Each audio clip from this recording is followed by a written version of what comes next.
I really wanted to talk about this feeling of not belonging anywhere, not feeling like you fit in. And this could be for immigrants. This has been quite a journey after I moved abroad, but this has been in my life since day one, since I remember who I am. With 16, I've made a tattoo with a different symbol. It is right here in my left arm. And I have felt different. I have felt not fitting completely anywhere my whole life.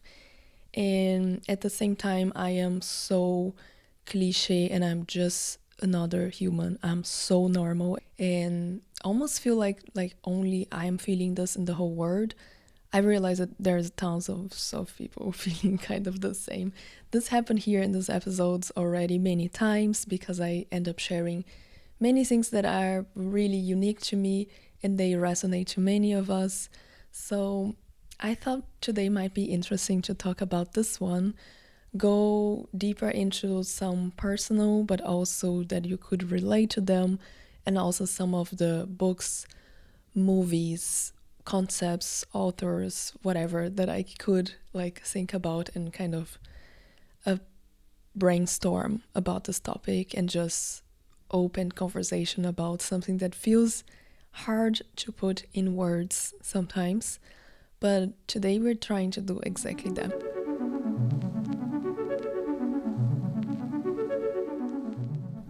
I'm 26. If you don't know me, I am a Brazilian. I graduated in acting in Brazil. And before I even go into university, I had already a boyfriend, which is my partner, like who, sorry that I am not speaking English in the best way. And whenever the topic is even more complex, I feel like my English is gonna go even worse and worse and worse. Probably we're gonna be here for minutes, long minutes, maybe an hour episode, at least for me. Maybe I cut it out for you, but it's extensive, so I'm sorry if I make any mistakes, but that's who I am, and that's also humans. But anywho, I met this German when I was like 18, and we started to text. I'm not gonna share my whole history with him right now. If you wanna know more about it, I can do another episode about it as well. Jumping into the story, I did my whole graduation already in another city. I moved to another city to study theater, and I was already kind of in this relationship with him, thinking about what am I gonna do next, where should I move. So we decided that I would come to Germany because he was still doing his master and I could be here like for 3 years being married. And this is what we did. I tried to come here for transferring my university. I was accepted in Austausch, like in a interchange. I don't even know the name of this in English, but it's like a program within my university in connection with the University of Cologne. There I would like study for a semester, but after the pandemics, I had to do like so much to go through this process. I was accepted, but the semesters here are different than the semesters in Brazil. So I was already late because of the pandemics. My university just stopped in while the pandemics for some semesters. So I decided not to do this and to finish my graduation and come here, because otherwise I would still be living in a long distance relationship and go back and study 1 year more in my university. I was like done with it. I was not wanting to be in there for so long. Like, no. And just for like a reference even, the rent that I pay nowadays in Berlin is way cheaper than the rent that I was paying in Brasilia, which is the city that I was doing my graduation. And I was living in a 1 bedroom, like was a very fine one. It was amazing. And I always had like the support of my parents. Not only they accepted and supported that I wanted to study theater, but they also always supported me also financially, emotionally. They always travel and visit me, and yeah, whenever I was needing something, they were always there for me. And this is still going on wherever I go. I have parents. Okay, I have to talk about my parents. I was planning to talk about them way later, but let's start from the beginning because otherwise I would just yeah, I won't have a structure in this podcast and it's gonna be hard to follow for you guys. So sorry. Let's start from the beginning. Basically, my parents are two Sagittarians that love to travel, but not only they love to travel, they love to move. They had this fire inside of them and they love to do stuff. They cannot like sit for a second and they cannot like be a whole weekend at home. They just cannot.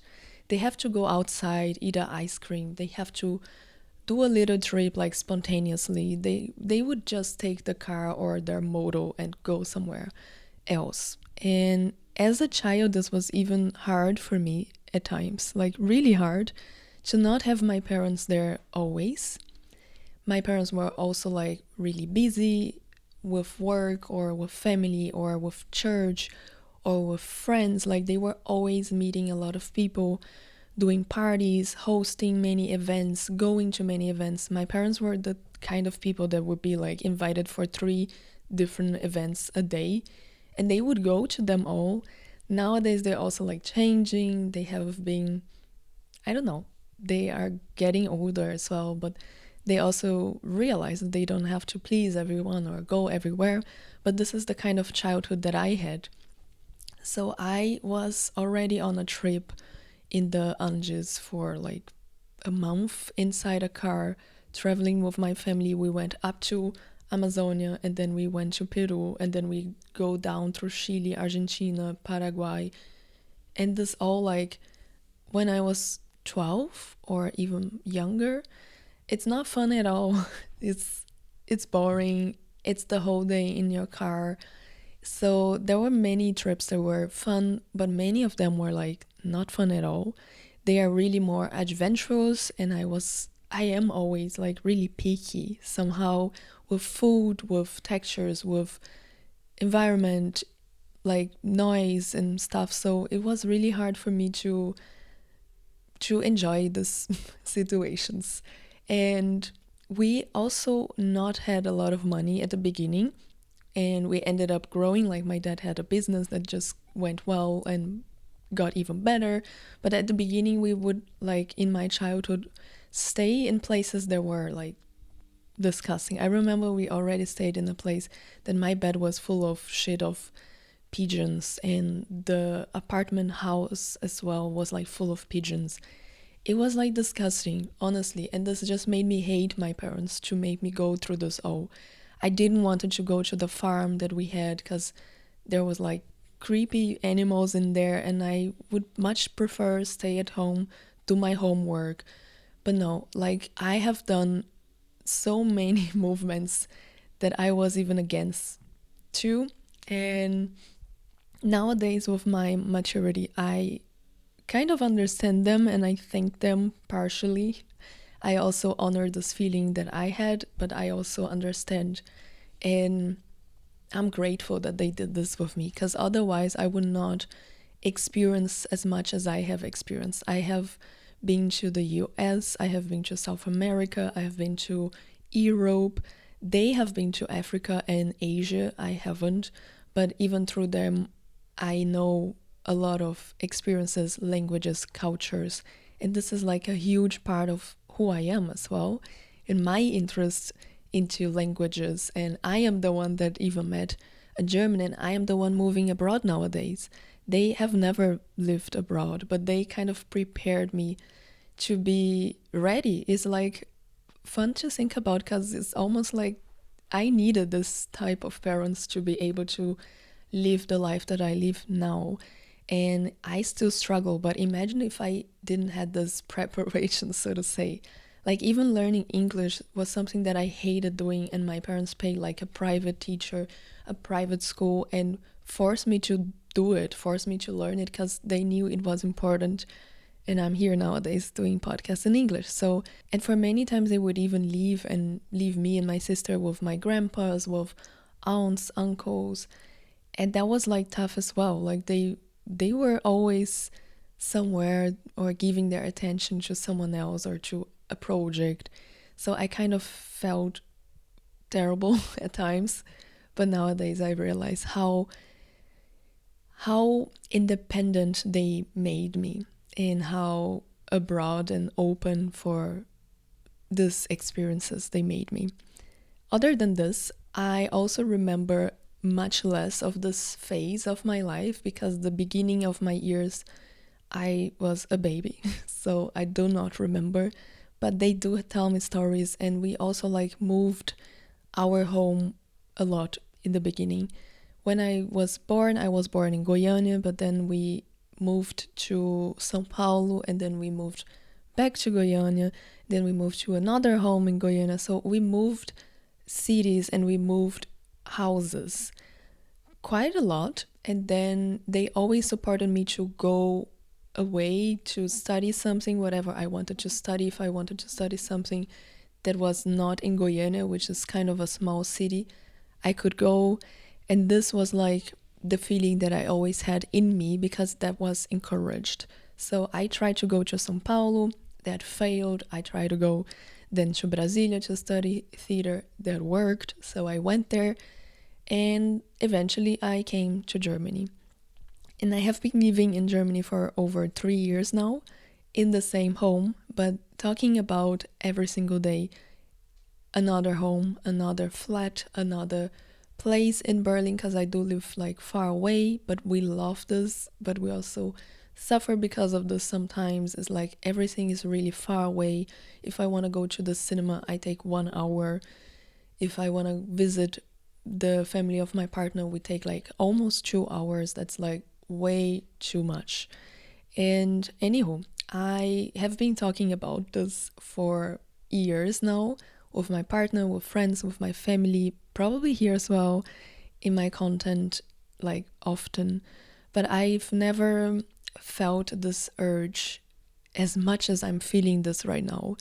The urge of it's now or never, because to start from zero again is going to be way too hard.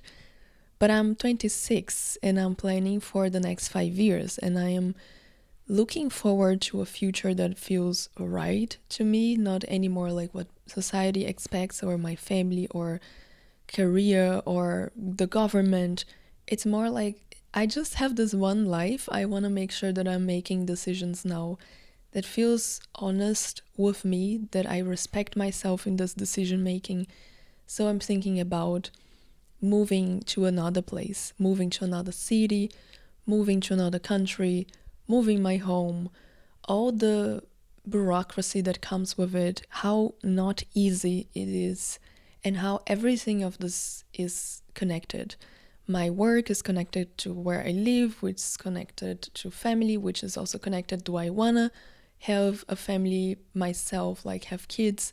It is all connected, and it's all really overwhelming.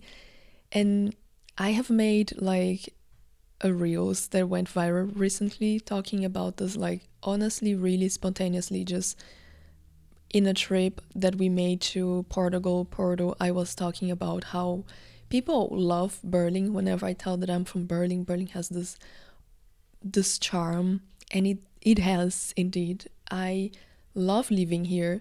There is everything that I want in here. Even there is nature, there is art, there is culture, there is like brands and food and like capitalism. I can buy everything here. I can visit everything here. Like some Japanese stationery stuff that we love buying, and art materials, and even gear. Like buying an iPad here is way easier than buying an iPad in Brazil, for example. So we always like consider every single aspect. We consider the fact that the weather, we consider life in general, like the food that we eat, and do we want to experience like 6 months of cold like for each year of our lives or not? It's like really hard to make a decision when so much is going to be nice here and so much is going to be nice somewhere else, as well as so much is bad here and so much would be bad somewhere else as well. So the reels were kind of about this, And I realized that this is like also an experiment that I've made where I tell that I hate things, and I told hate like 5 times at the beginning as a hook, and this really worked, which is insane to think about.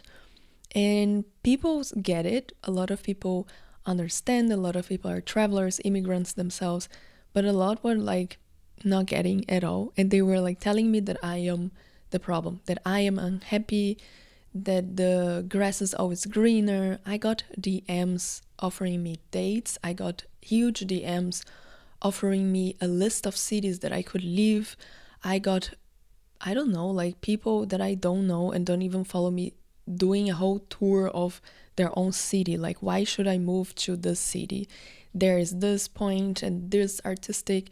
So I was so overwhelmed over the last months and weeks with the amount of repercussion that this topic and the silly reels got, and the amount of people that understood this as I am the problem, like I am unhappy. And for first, I can hate and I can be unhappy, and I can be happy and in love at the same time. And now I'm gonna just diverge a little bit to talk about Berlin and what Berlin means for me as well. But then we go back to this, I promise. Basically, Berlin is a city that was divided, if you didn't know that as well. But I feel a division in myself living here. This opposites, the forces, the bad and the good, the capitalist and the socialist, the Soviet Union, and now this fragmented city. Each neighborhood is really unique and really different from the other one. This understanding that there are some neighborhoods that will be more this culture, and other immigrants would live more there, and here would be more just Germans. So it's kind of a city that mix a lot of very like fancy building, and at the same time a building that would be more accessible.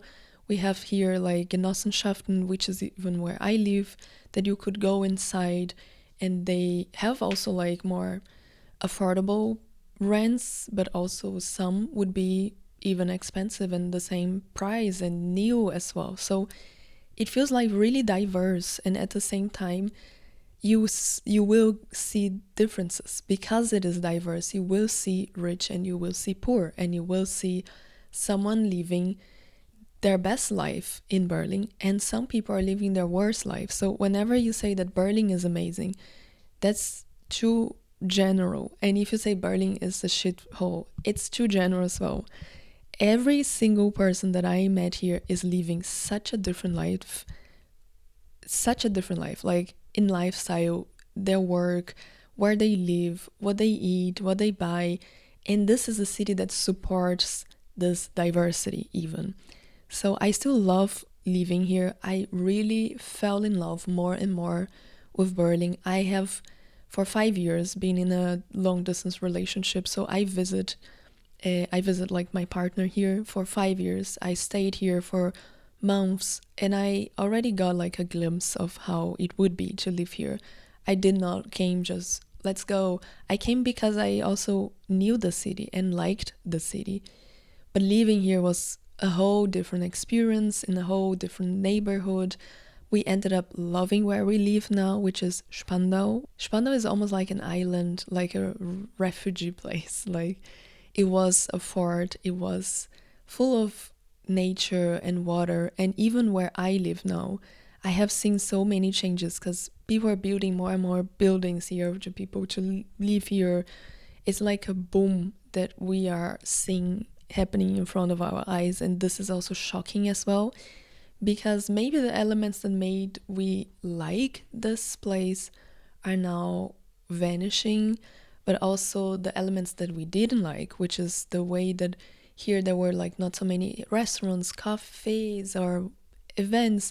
Now they are coming. We have more cafes, we have better restaurants, and then it feels like we can never have it all. And this insatisfaction is not only in me, we all have this.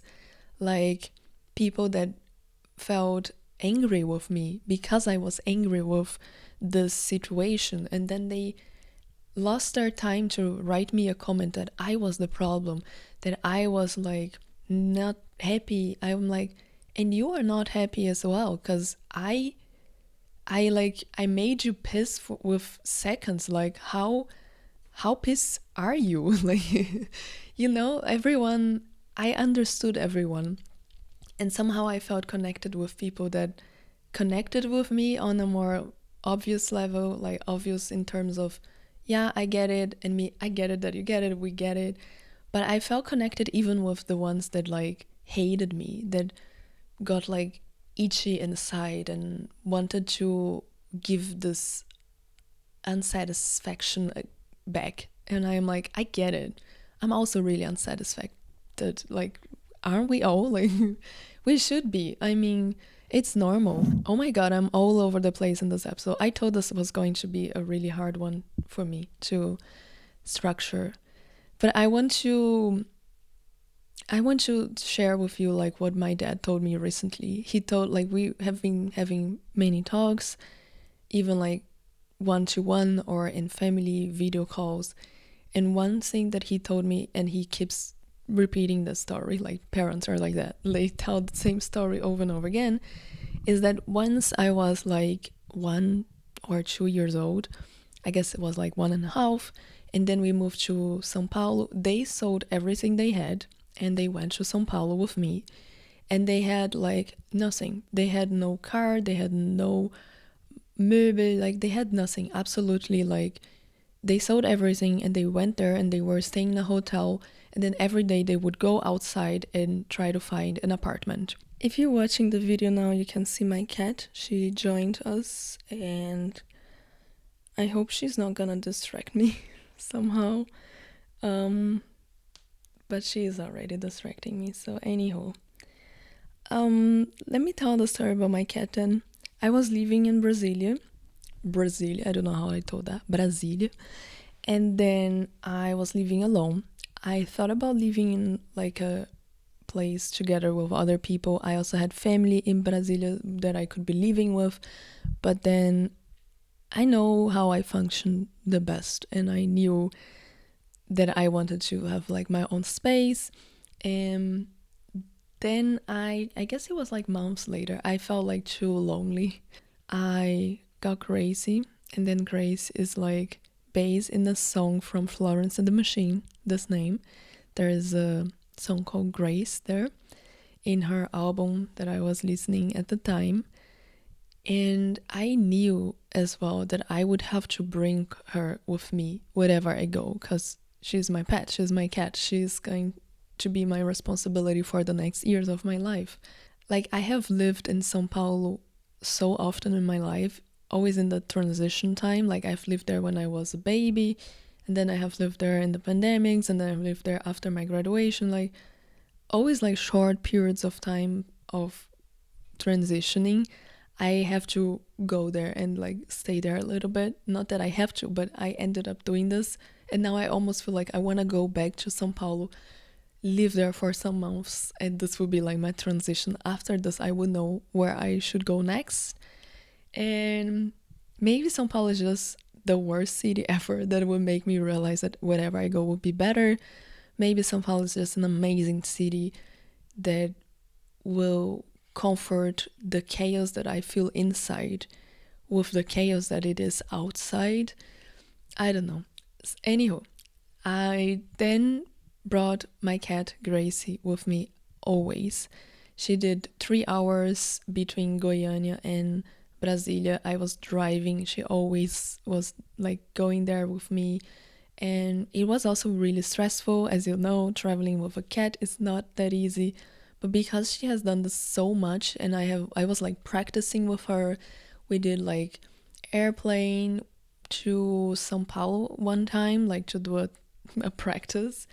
And then, yeah, eventually we came to Berlin, and she did a 24 hours trip, like kind of drugged, but she survived. And I know that this is silly, and I know that this is so obvious, and I want so much that a city becomes my place, or a work that I do, or the house that I live in. I would not want to accept the fact that actually home is the people that I am with, even my pet and even my partner. I did a trip recently to Dublin, and I did this trip with my sister, and coming back, I just missed him. I just miss him because he's my partner. We live together for years. We're together for almost 9 years now. So being with him is almost like being with myself, but better. So it's nice to go back to people. I have wrote this in my journal. I have a travel journal, and a lot of nice reflections come up in there. I told that home is a person that you can come back to, and that could be family, that could be friends, that could be a pet sometimes. So I have moved a lot, and I brought my pets with me. I also like brought my plants because I had some plants. So in this trip to Goiânia with my car was me and a car full of plants going back to my hometown in the pandemic. So home is also a process, a journey. I do have a lot to talk about what is home in this episode, but babbling about my own journey until here, I feel like you should know like my process. So I had this parents, I had this experience, I had this partner, I moved abroad, I traveled, and I still want to travel a lot in my life. And I already realized that for me home is the sense of what even I can carry with me. I left a lot of what I had in Brazil, and I could leave a lot behind. But what I cannot leave behind, this is what kind of feels home to me. Then it is my partner, it is my pets, it is a plant, or it is material stuff, or myself, for example. So, yeah. I'm also currently reading a book that calls Die Suche nach Zuhause, like the searching of home, of belonging. It's been quite an interesting book about someone that goes to Paris, and she has like lived in many cities already, but now she decided to search this urge of going somewhere, of finding herself, finding her place, where she should like create roots. And then she moved to Paris, trying to find. Right now in the book, I'm not done yet, but right now she's like finding an apartment, finally moving to this apartment, feeling such a feeling of, I don't know, happiness whenever you find a place that is even nice, and you live in Paris. So she's like so happy. I do not have this feeling of Paris at all. So it's hard to connect with that, but everything else is really nice to read. This is like, I am again not the only one going through this all, and in fact everyone like in their 20s is probably figuring out where do they belong to. I also have done recently a podcast about Ursula K. Le Guin, in the book that I even talked about in this episode called Always Coming Home. So she kind of goes through the same journey of the hero that we are often so used to. Like you have one character that goes out and experience stuff and change, and he comes home changed. And this is so the idea of a story that we have in our brain, of so many books and movies that we are watching, so many of the reflections that I'm doing here. If you were going to like write something right now, you would maybe fall into this trap, I would say, or this path that we are so used to write something about someone that goes somewhere and comes back, and what are the 3 arcs or 5.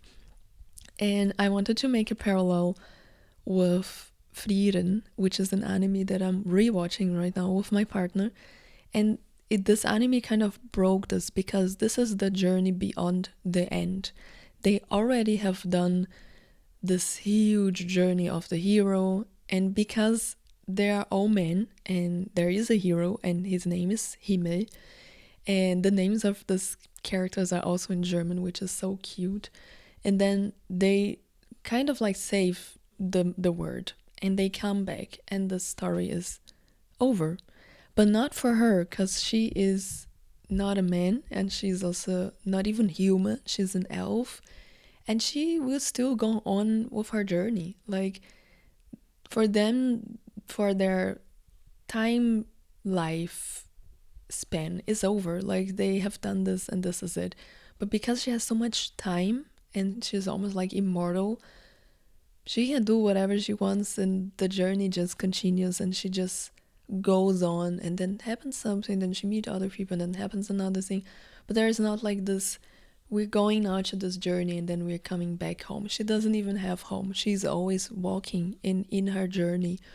And this is so much better of a story to feel and to be there. Like, it can be boring for so many people, but for me it's like such a peaceful anime. Is such a peaceful atmosphere, so beautiful to watch. But also, if you haven't yet, give a chance. It's on Netflix, and you can maybe see this, what I'm talking about, this connection with a story that it's cyclical. It can happen huge events even, and you can come back to places, but it's a ongoing process. It's not never ending, because everything will eventually have an end, and she is aware of that as well, and learning that as well, as someone that's like almost immortal, or she is immortal, I don't know.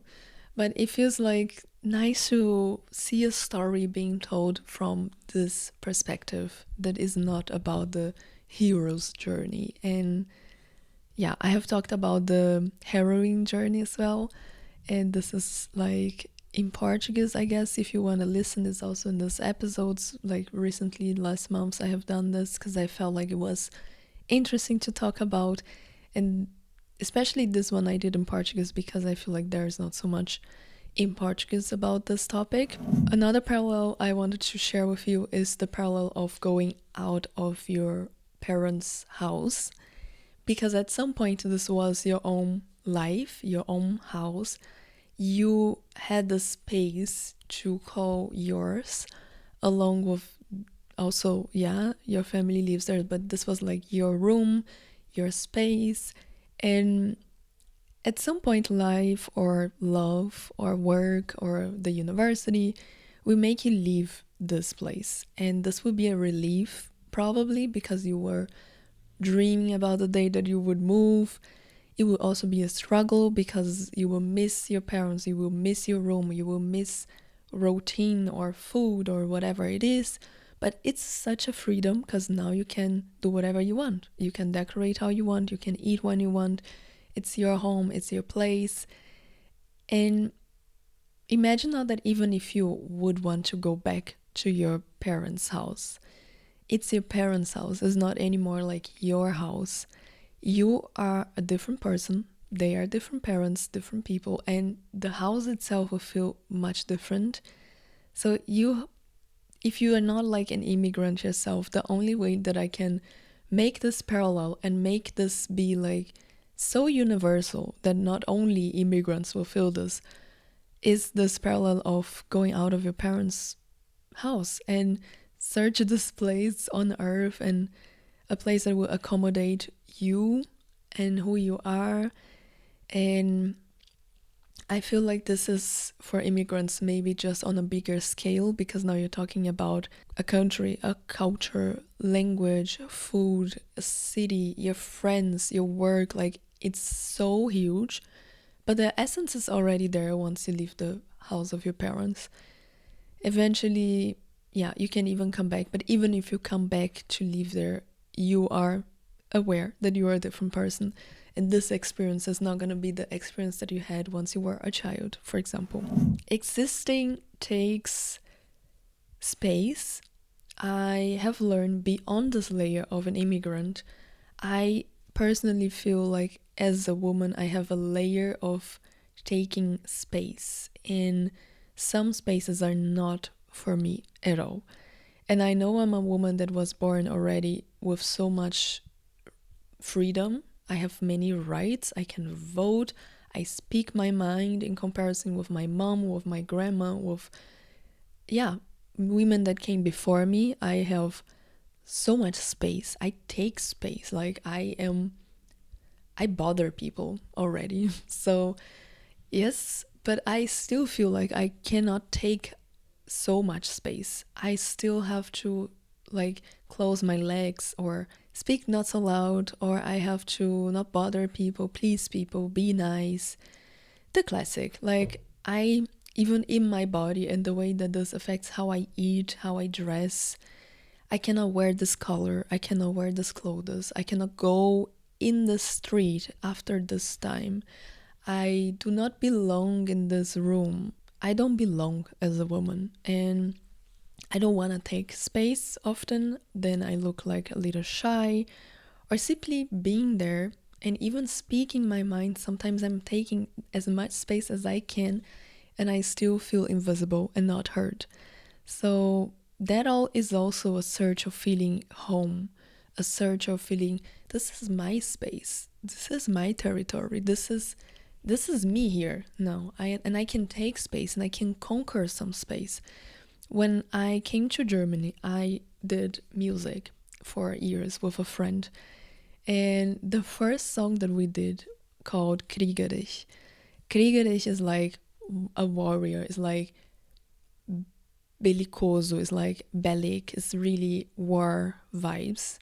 Because I was in this process of realizing where's my home now, and putting limits and borders, and this is outside, this is inside, this is my life with my partner now, this is like limits with family, limits with friends, with career. So I was really, yeah, kriegerisch. And I also have done another there. I think about this is me in here, this is my territory. It's like me singing about my territory, my space, my home. Where do I belong? So I have seen this over and over in my creations as well. I'm so grateful that I did it, and I miss it really. And if you want to hear, I will leave the links here below. You can also listen to this. It's quite old and more amateur, but means a lot to me because I was like making art with this feeling, which I feel nowadays I'm not so able anymore to do this. Now this has become so huge for my life that I'm struggling to elaborate this and express this through art. I have seen a video recently by Bibi Angelica, and she has made the video that resonates with me in every single minute of this video. She's talking about her almost 10 years, I guess, in Amsterdam, how she wants to move away, how we are limited in terms of visa or work, or your time here in this space is like having, it's not like you cannot take this for granted. You could eventually, more than other people, leave because you're not from here, and being here is like an extra work. You're depending in your relationship, or you're depending in your visa or whatever. Another creator that I also follow and I talk about him all the time is Damon Dominique, and he is even a French teacher. His last name is French. His grandpa was French, and he is someone that was living in France for the past years, working there. But because he's a traveler, because he has business like internationally, he got like rejected. And because people not even saw his documents, and the bureaucracies of it all was like way too slow. And now he's like considering moving back to US. And I see him and her, and then Benji as well, which is another creator that I love, and he is like making home decor content, is like my goal. He is the creator that we most love watching together. He's so chill, peaceful, and taking care of plants, for example. Home is such a concept in whatever he's doing. Like he makes home decor for videos for years, and they lost their house. They were renting it, but they lost it for the fires that happened in California, I guess last year. And I mean, imagine like this is not only your work, it is your home, and you really put in a lot of effort, and now it is all burned down. And then they built a home somewhere else, and now they bought a home where even their parents will be living in there as well. So I'm like, I'm seeing so many people going through the same, and finally I see that they're also struggling with the surge that is not only me, or maybe it is this generation, like our generation. There's a lot of memes that we are like, come on, our parents found or bought something when they were like 20 and we are like struggling. Like having a home became such a privilege for real, such a thing in this generation. It's way harder. And then home became also home office. Like, it's a place not anymore to commune and to be there. I feel like my parents, they were living like in a place that was there, like, and then eventually another place. My grandpas, they builded their own home, like with their own hands. Like this was also their work, but they built homes, and they had like 11 children, and they made it work in a place that had like 3 bedrooms. Yeah, that's it. That's all you need, like for 11, 15 people to live. And then these people have children themselves, and then everyone gathers there. And this place is small but fits everyone somehow. So I have been thinking so much about this topic, and so much of it is not personal. It is like a phenomenon. It is phenomenal.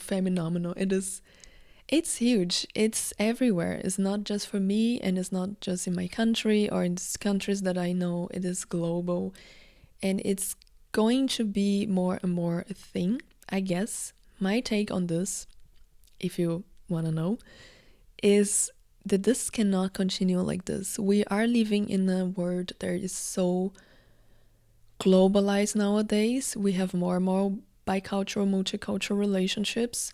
We have the internet, so I don't see this the system of borders and nationalities working for so long. I don't see this working for forever, at least. Maybe they would try to constrain this, maybe they would try to reinforce this, but this is not, definitely not, something that will exist forever. And now I want to quote like the worst comment I got, probably. The one that I could not even reply. I tried to reply many times, but I was like, I'm gonna take in this comment and work on myself, and eventually this will come out, and it's coming out maybe today in this podcast. But I was like not even able to respond to this person. So the comment itself was like, Europe is the best place to live. We have the best economy, we have the best democracy. Europe is the best place. Period. And I was like, wow, okay. Like she told me, look at the ranks. We are top 5, top 10 countries. Like it's like a science. We can prove that people are happy here. And I was like, okay. How can we tell this person that there are other perspectives? So I could not reply. I tried to reply, and this person ended up telling, but look at South America. They had sacrifices in there. That's terrible. And I was like, what? Like, I wanted to talk about colonialism with this person, to explain why the economy here is great, to explain why some scientific research can prove that people are happier here, because you are happier when you don't have war, when you don't have, I don't know, struggles, when you can live your life. So, but that's also not everything. And then this person told, yeah, but look at South America, they had like sacrifices in there. And I was like, oh my god, like I can't. So I don't even know what to respond. And what I would say though is that this idea of one place being better than the other one, this was, and it is inside me. I still have inside of me the idea of one thing being better or worse. I am better or worse. People, places, food, like this is something that I have in me, and something that I guess society like just make this worse by increasing this reality somehow and selling a story that there is a better place and there is better people and there is better colors and there is better economies and better ways to live your life, and some are worse. And then for people that have never even traveled or lived somewhere else or moved to another city or to another country, I don't know what else I can say. Like, sorry, honestly, you don't know as well, so why are you saying something? And in terms of Europe itself, it's such a place in the map that has changed for so many times. It has faced war, so the borders, the countries, they have been changing for so long. Like, if there is one place in this whole world that is always changing the borders and everything, is Europe. Like, with each war, with each agreement, the problem is that this whole sense of Europe is just an invention, and maps, they are conventions, they are in constant change, and someone that even decided and how other countries and places should be defined was Europe. So Europe was not only arrogant enough to do this for others, but they ended up realizing that they cannot even do this for themselves. And even it's really common to hear people from Germany, like Germans, they're really nostalgic about the Soviet Union and how it was to be living there. A lot of Germans outside Berlin don't like Berlin, and a lot of people from the Soviet and the Oriental Germany, or the Europe itself, it's so divided. I'm using Germany as an example because it is where I live, it is where I have even more saying, because otherwise I would not even dare to speak this. But Europe is even like, you have the Union, which is here, but you have other countries in Europe that are not part of this Union, and they are not like this. Like, you have France in Germany, and you also have Georgia, and you also have like Romanian. And this idea of how I was telling, the city itself, like Berlin itself, has these two opposites. And then Europe itself has a lot of dichotomy, has a lot of dilemmas that are based in bad and good. They're based in you are inside or you're outside. It's so huge how this reflects inside of me, my own polarities, my own dilemmas and dichotomies, that I'm feeling better or worse, that I'm black and white, that like everything is so forced to be interpreted as two sides. Even if this coin is the same coin, it's always two sides of it. I don't know if also how Germans are really logical, how they think really like more is this or is not this. I don't know what it is, but I just know that this is one of the feelings that I am grateful for, because I came here for love. There's no other reason why I came to Germany. I saw a partner that I wanted to have a family with and be close with him. And I understood that the moment required me to go and be closer to him. Right now we are together and I feel at home when we are together, and we could be at home somewhere else. And for him, it's his own journey and his own psychic. I cannot speak for him, but for me it's almost like I came here for love, and because of all these opposites, I have discovered hate as well. I have discovered this Kriegerreich. I have discovered war. Like, war is really present in Europe. Europe was a stage for so many wars. Europe was going through so much always, and is still going through a lot of war. Like, war feels really close.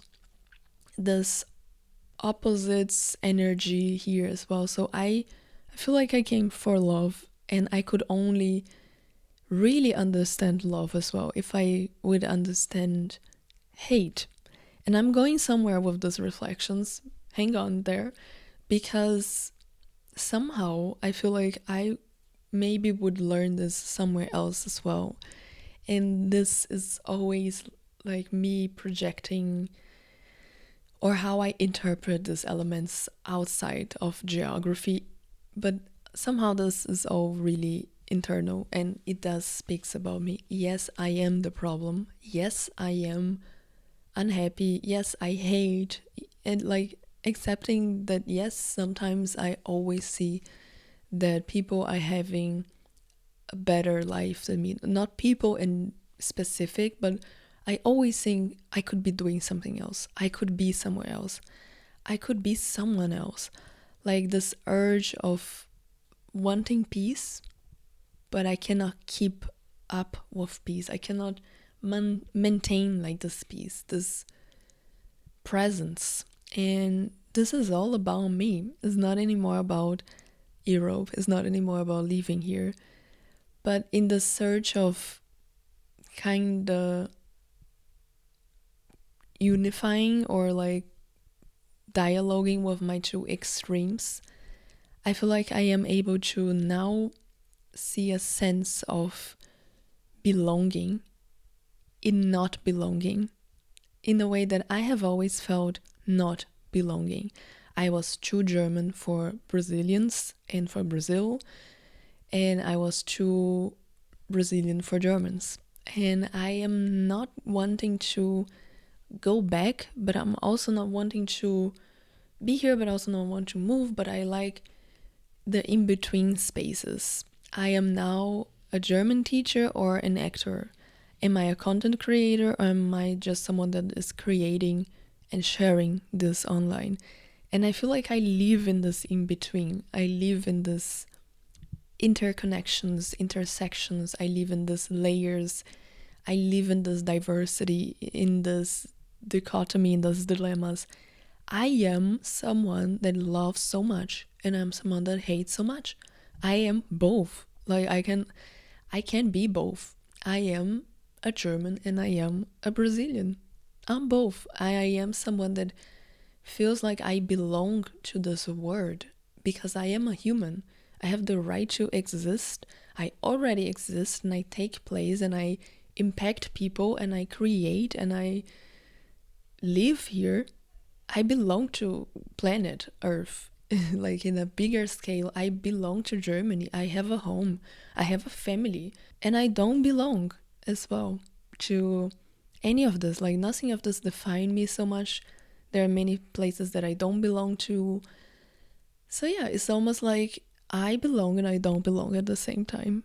And whenever people want to teach, like a lot of the comments were like mansplaining or wanting to help even.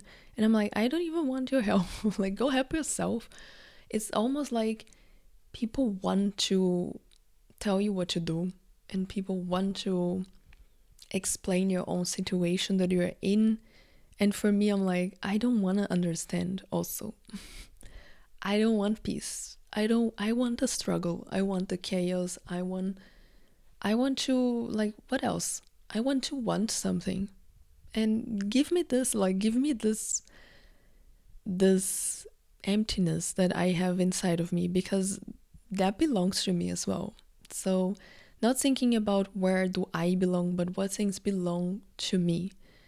These problems, this happiness, these emotions, everything belongs to me. Like, I own things. I have a computer in front of me. I have ideas. I have a cat.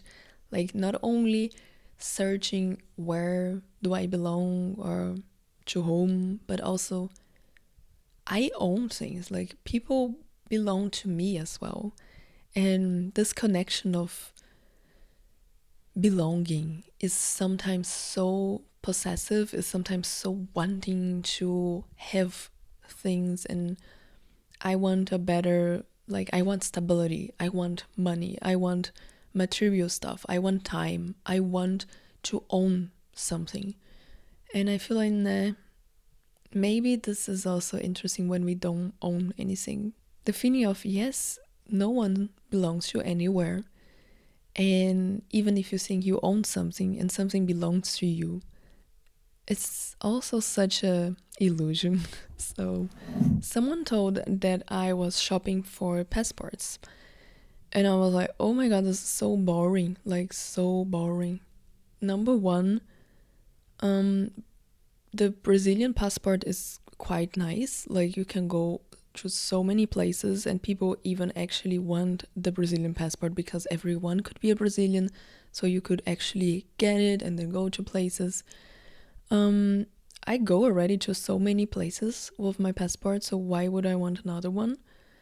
The reason why I maybe want indeed to be eingebürgert here, like to become a citizen from where I am now, is to vote. Is even like that I don't have to do the bureaucracy every 3 years, that I can be here and create my roots, and because I do feel like I belong here. I have done so much and I became this version of myself, and I work here, and I want to be able to have a voice here as well, mostly to vote. If I'm gonna live here, I want to have a voice. That's the reason. I don't want to shop for passports. Like, I could go wherever I want to go with the passport that I already have. And I get that this could be a reality for some people. And if it is, what is the problem? Honestly, if you are a German worrying about other people wanting the German passport because they're shopping for passports, it is your problem? No. So I don't get it, why this bothers you, but okay. There is a sentence from Jenny Epperbeck that says, the community was, a comunidade foi, in this book, Kairos, that I'm reading. Like, I haven't finished this book for like months, but I'm there, kind of trying. And if you think about limits and borders, if you don't go out of this cave or this parent's house, you will always stay put in this sense of reality, in this illusion, in this dreamy world that I guess what Plato told us. Borders will eventually change themselves. Earth is changing, even mountains, even continents and oceans, they do not stay put, they are going to change eventually. So everything is changing. And even if you don't want to go out of this, even if like you cannot, because eventually you will see a reels of someone, you will see a vlog of someone living in Korea, you will get in contact with some people on the streets that are not from here. And we are so small in the perspective of it all. We are so nothing. So the thing is, people wanting me to find home in myself, telling me, oh my god, you're the problem, you have to find home and happiness within yourself. I was like, first of all, oh my god, what an original idea, thank you. Second, can you find home in yourself? Like, wow, that is so easy. Whoa. Not only body-wise, but you are constantly changing.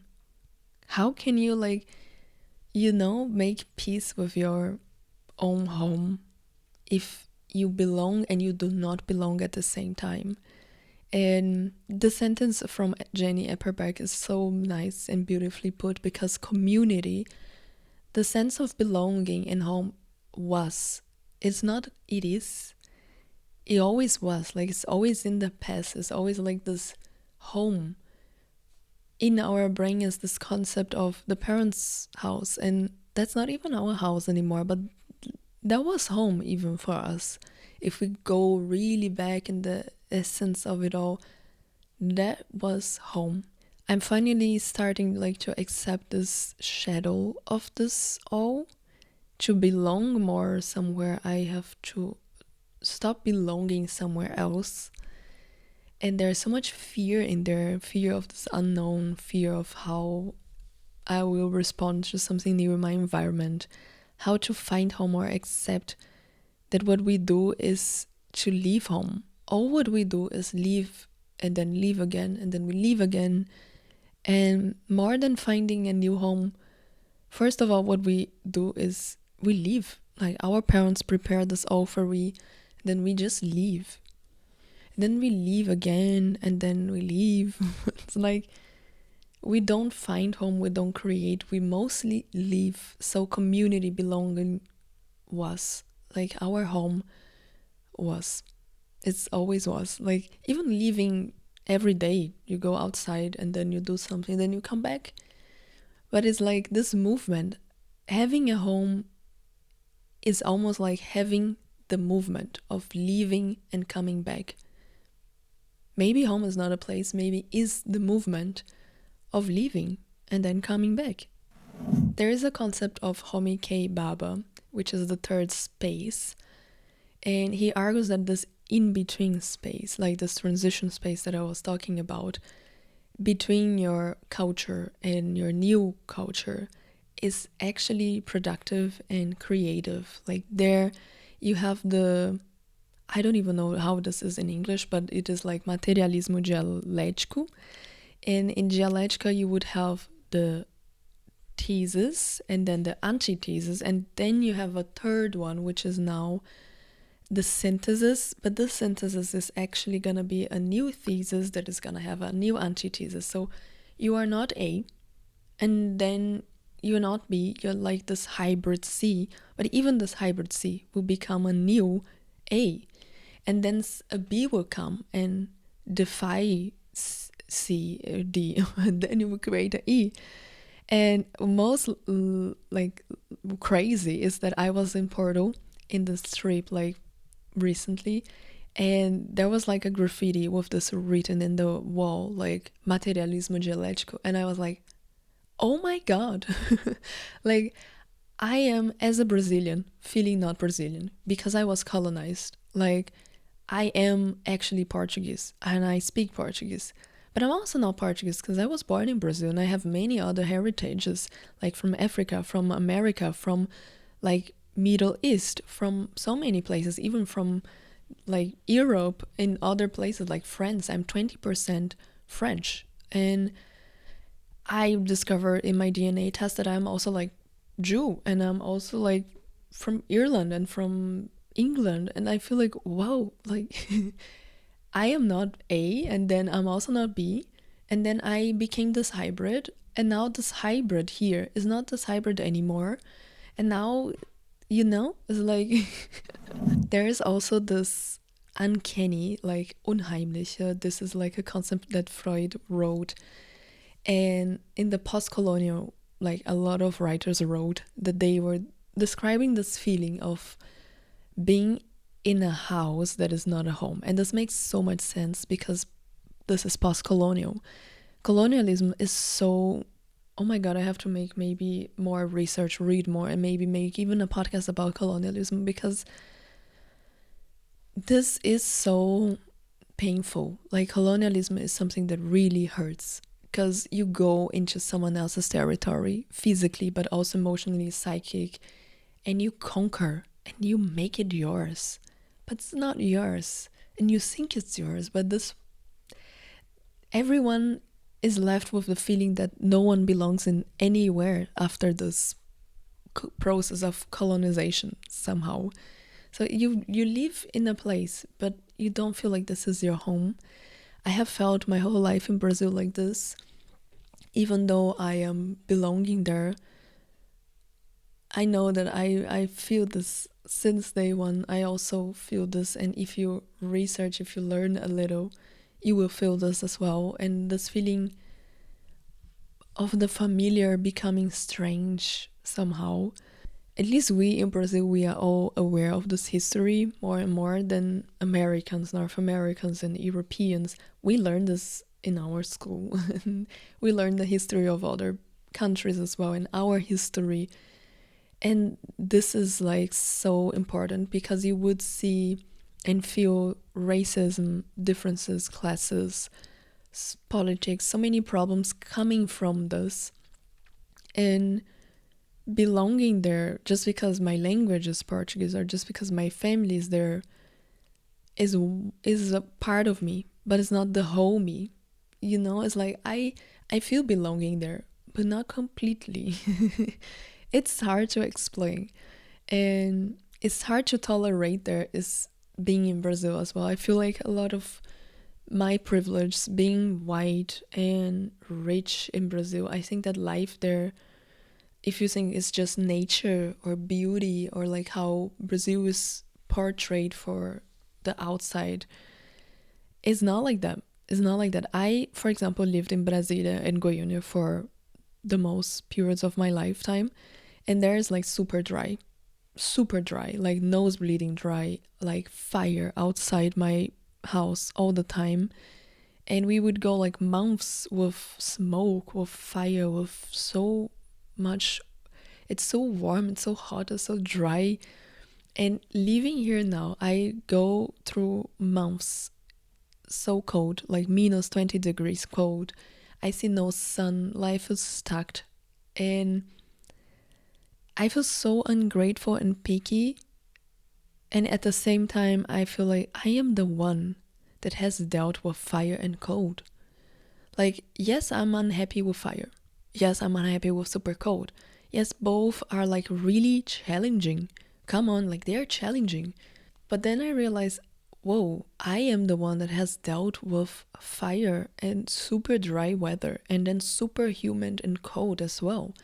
Like, realizing the privilege of this experience alone, of have of that I have had both, of having both, even if I would want to realize this whole feeling of belonging and not belonging in the best way, is like I have lived both.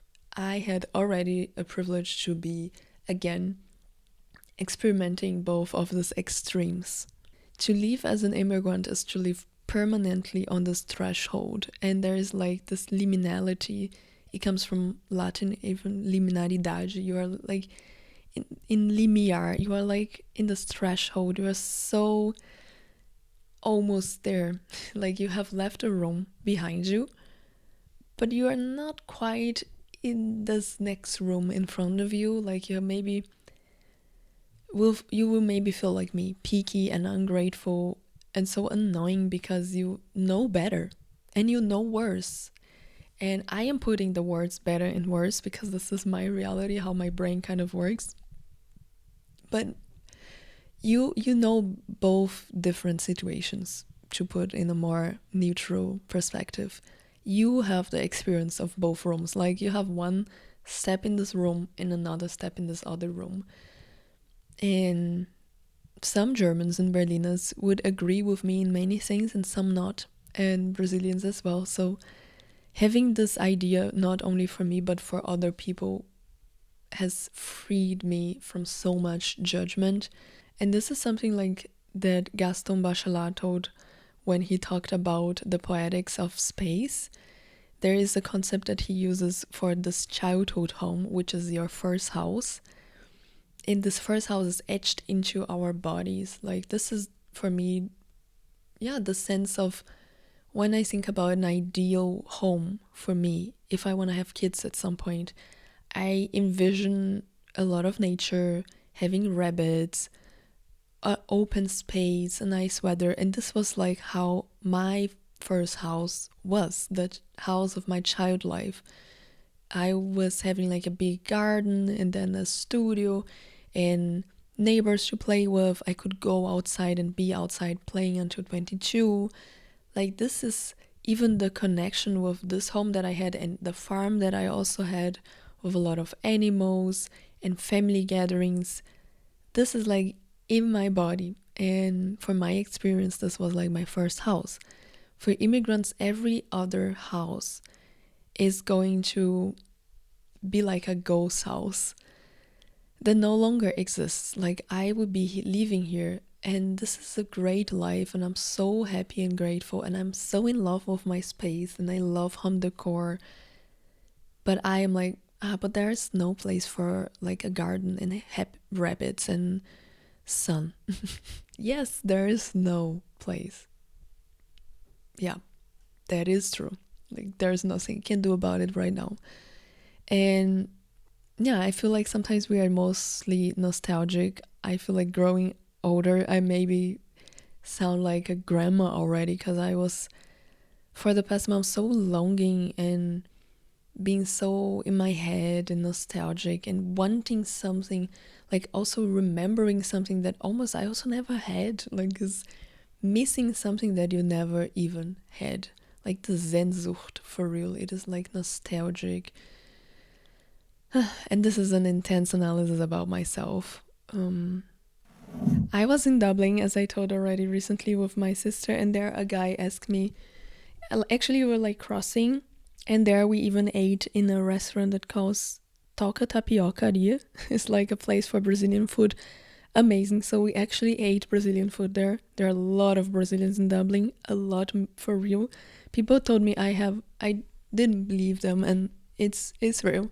Like, we are talking in English, and I'm like, oh my god, this person is for real from here. And he's not. And I'm like, why? Like, they have so great English already, even. Nothing about like appearance, like how they look will tell you, because Brazilians are so diverse, and they say the same about me. They were like, I didn't know that you were a Brazilian, and me, yes. So I love this about being a Brazilian as well. How diverse mixed already is.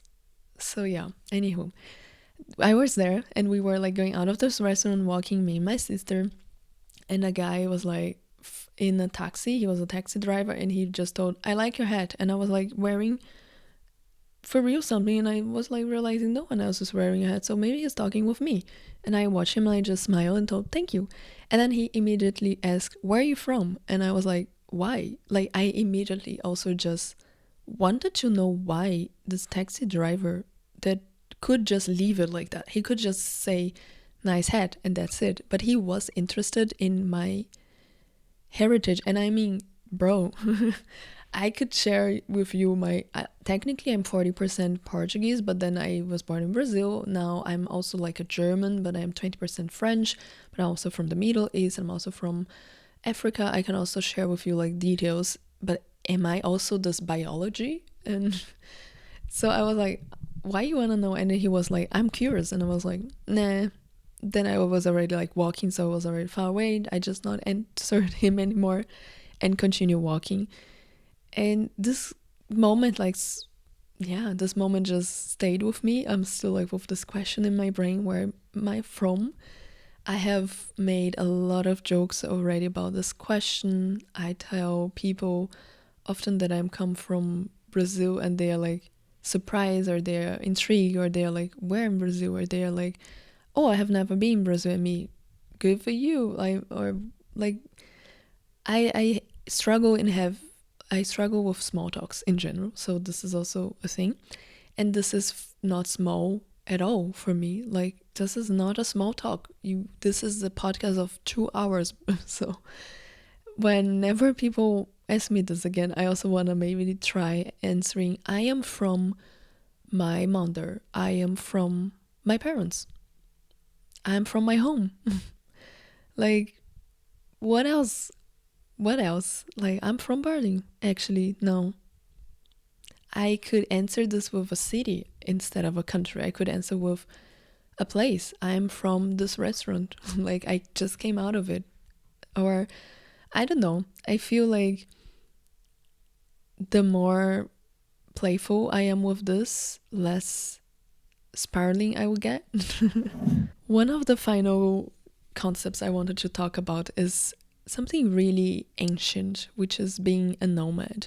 I see a lot of creators online and YouTubers that have this possibility of work on the go. And usually they don't have a partner, they don't have a pet, they are not in love with, I don't know, home decor, or they don't work with this.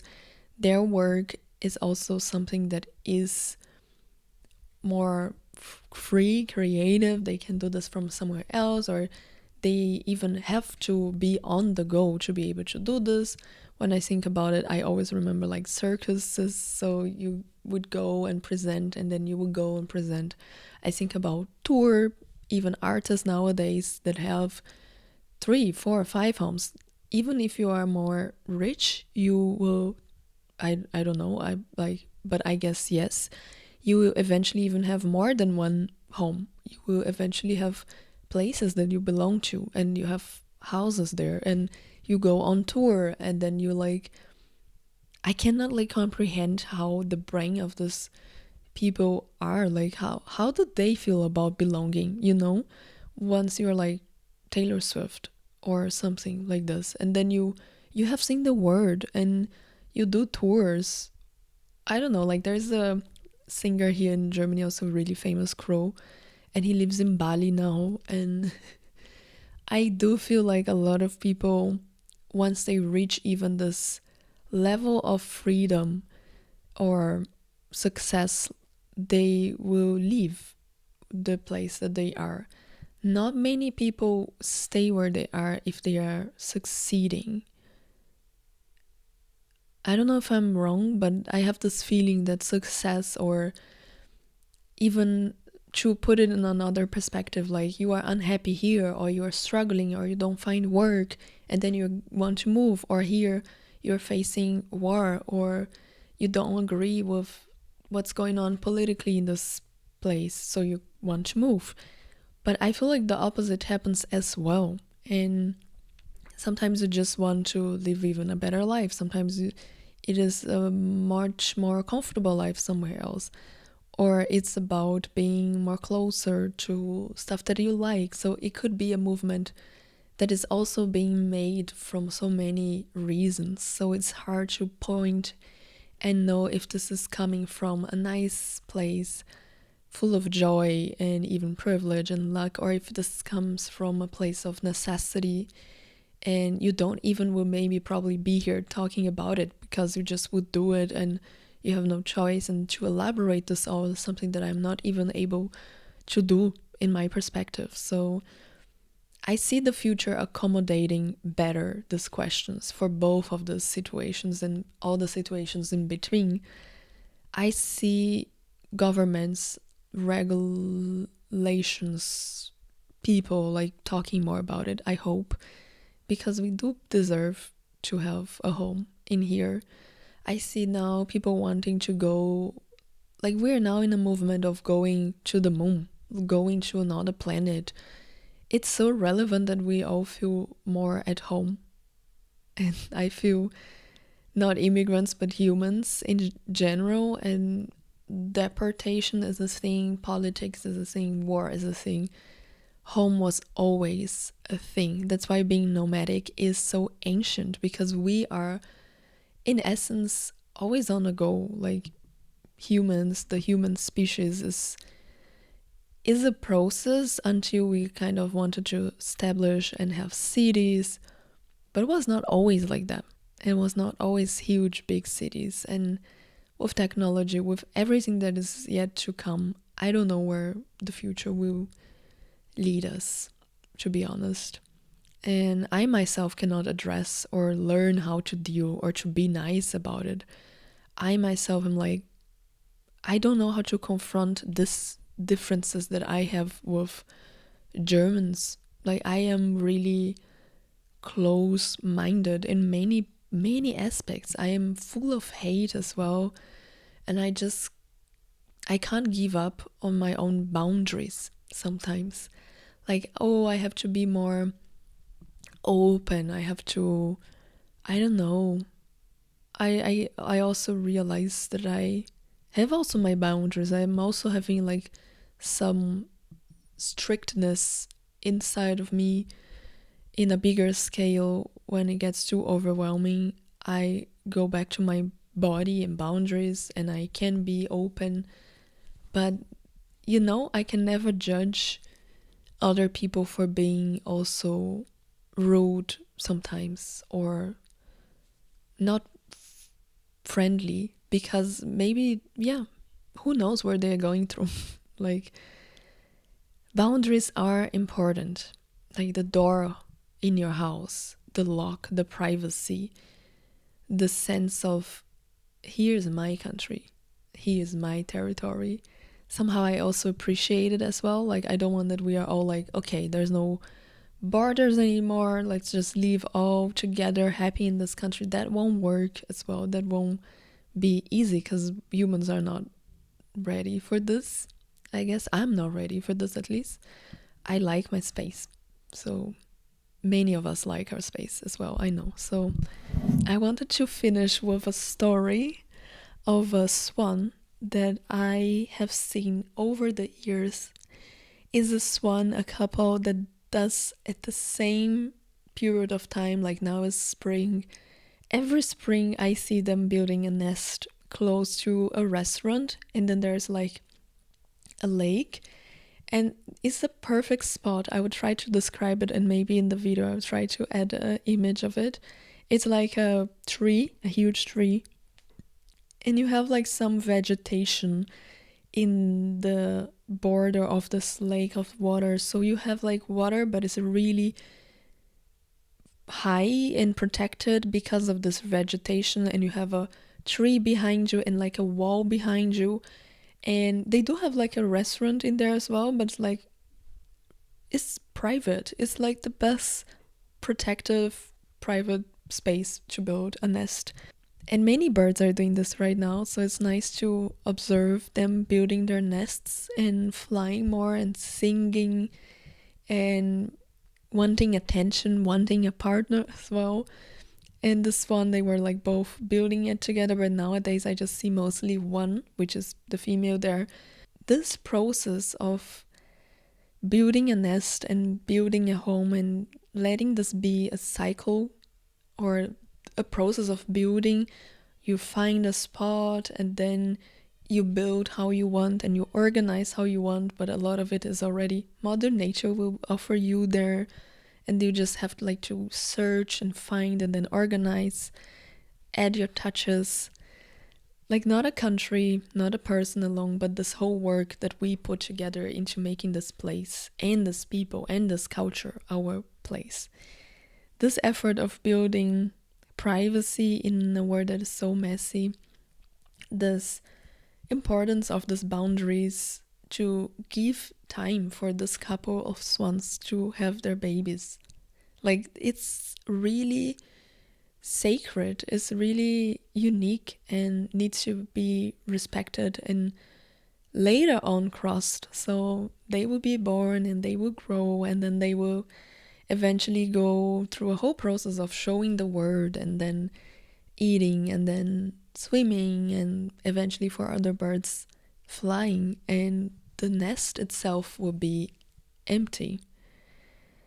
Again, home is something in the past, something that is a process. It's not gonna be forever.